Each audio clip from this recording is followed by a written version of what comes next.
What is up, everybody? Welcome back to Medicine with AUMO. Today's lecture is on blood coagulation. So we're just going to dive right in. We have a few pathways we're going to talk about. Intrinsic, extrinsic pathways. They have 13 coagulation factors. So these are involved in catalytic coagulation cascade leading to formation of fibrin and clot. So that's the point there, blood clotting.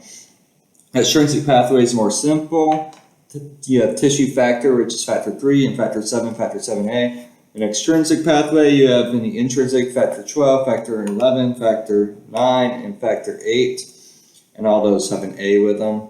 And they lead up to X, which is 10, factor 10. So 9 just means the activated form of the inactive thymogenic enzyme. So that's why they convert them to the A form. We talked about this, so 3 and 7 basically for extrinsic, and 8, 9, 11, 12 for intrinsic, and all end up at F10 or to F10A, called the Stewart-Brewer factor. These are just names of these. You don't need to know many, just know F3 is tissue factor, F8 is anti-hemophilic factor, so that's going to be affected in hemophilia, I believe.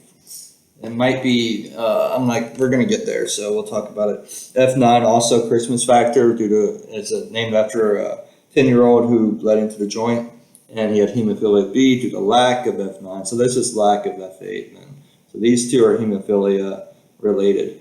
So we should know those. Hodgkin factor of 12, that's important for starting the intrinsic pathway up here.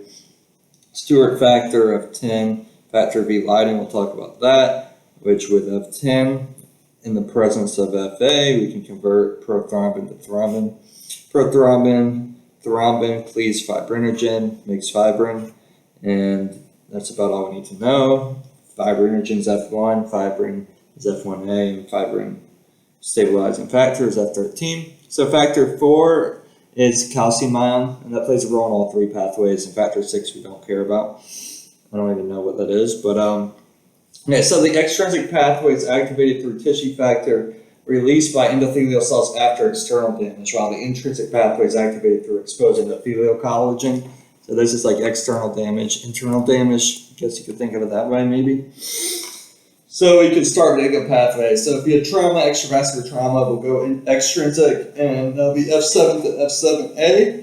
Then in the presence of F3 tissue factor, you go from F10 to F10A, which is the common pathway. And intrinsic, you go, also called the contact pathway or plasma kallikrein-kinin system, whatever is how you pronounce that. It's damage to the endothelial collagen surface. So we're going to start with F12, F12A, F11A, 9A, 10A. And remember the 8A right here is a cofactor to 9A. So we use that in the presence of calcium. Some phospholipids to convert factor 10 to factor 10A. So factor 10A needs, we made factor 10A, and we're going to need calcium and lipids in factor 5 Leiden, factor 5A.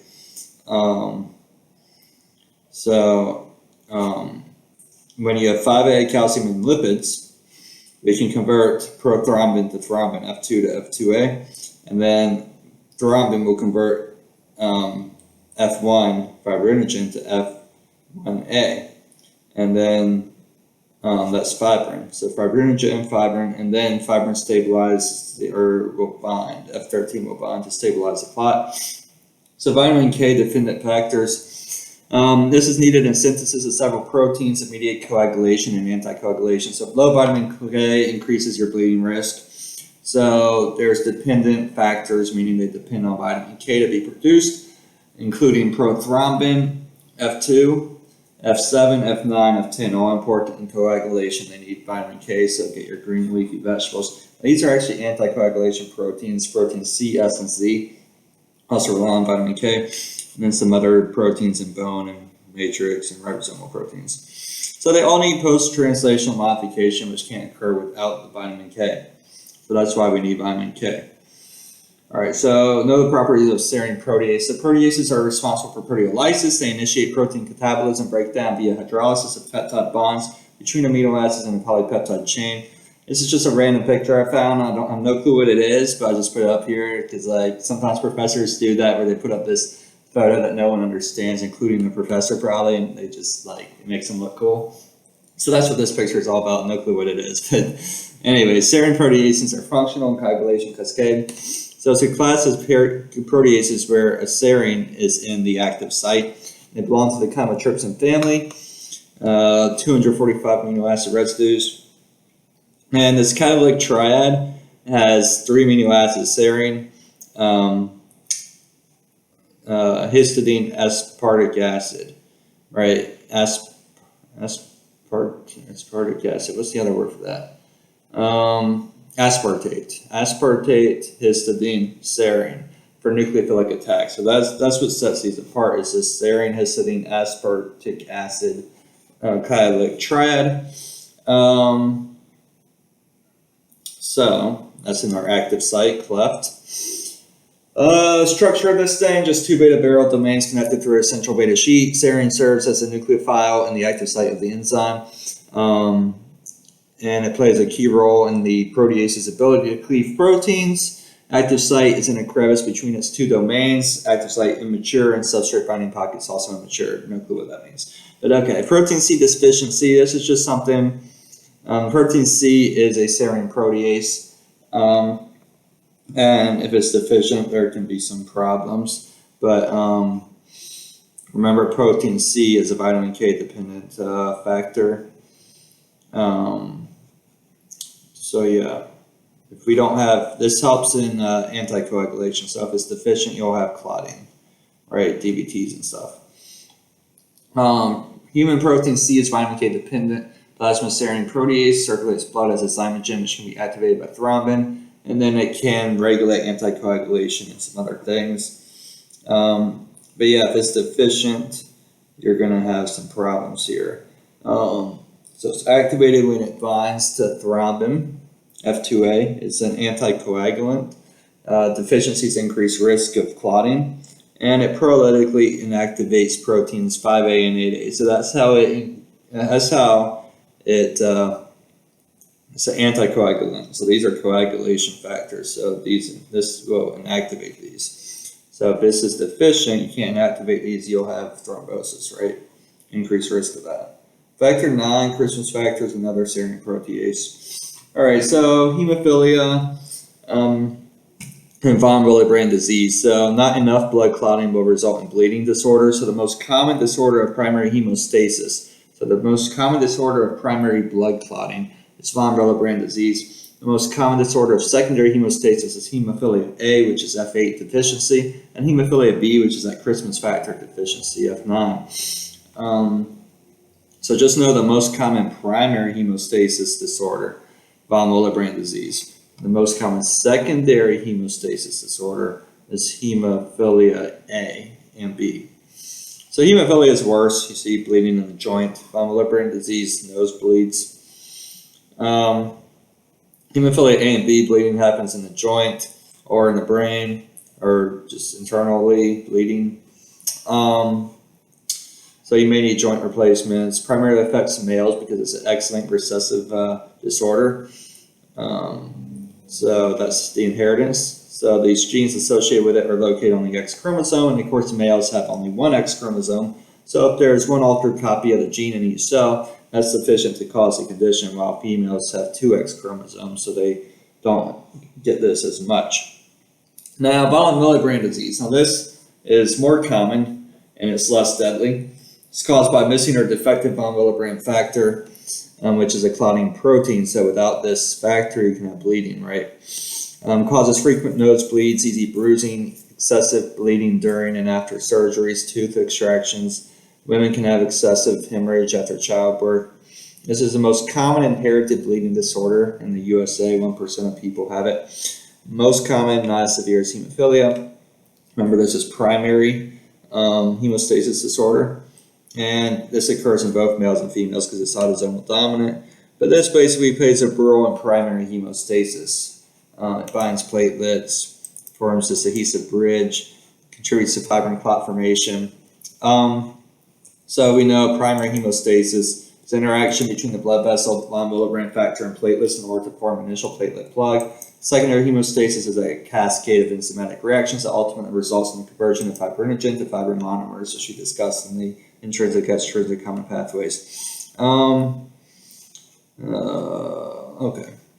Well, we already pretty much talked about all these components. So, not all of them, but we don't need to go through all that. Let's talk about heparin though and warfarin. These are some medicines people will take if they have a blood clot. So heparin binds F9A and F10A, which are clotting coagulation factors. So heparin's going to bind these, allowing antithrombin to function more efficiently in binding thrombin. So then F10A or F9A, all these. So it's used as a first-line drug for anticoagulation, can be taken via skin injections or intravenous routes. So heparin can be taken through the skin and intravenous route. So it's pretty intense.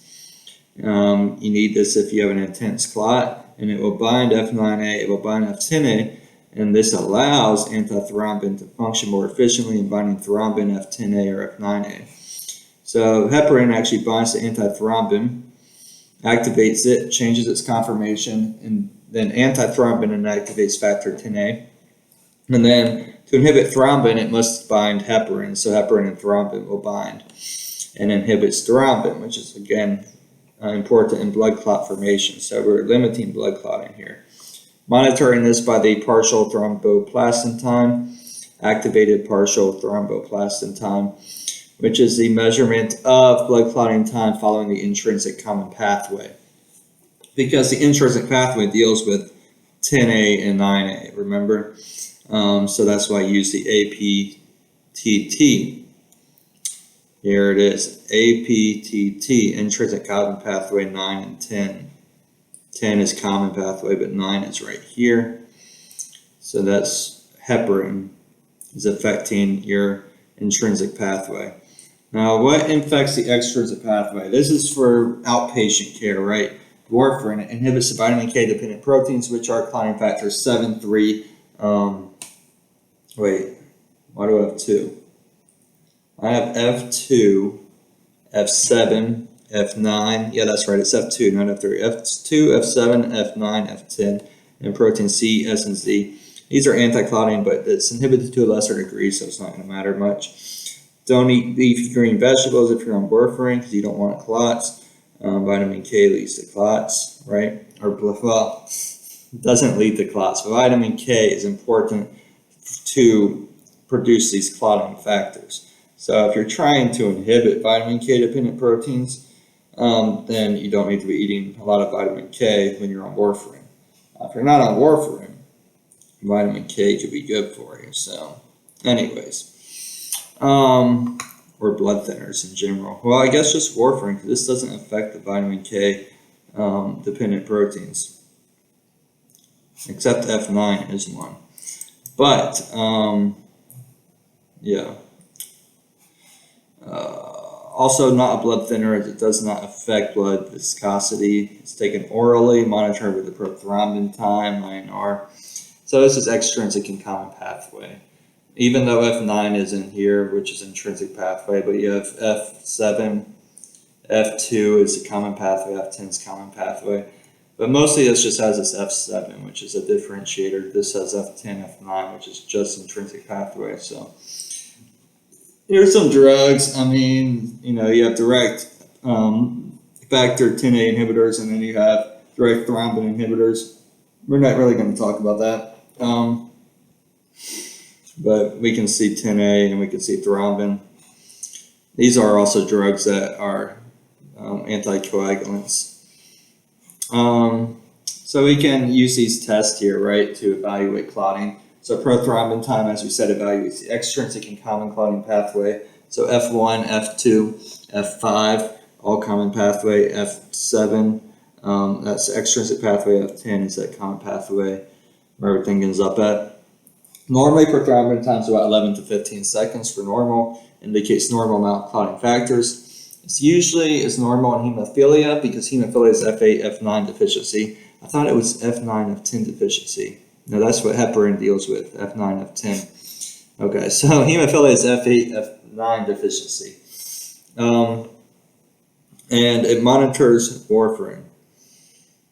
All right, so warfarin again is that extrinsic pathway. You can think of it outside. You take it, you know, outpatient care, just a pill, right? Oral medicine.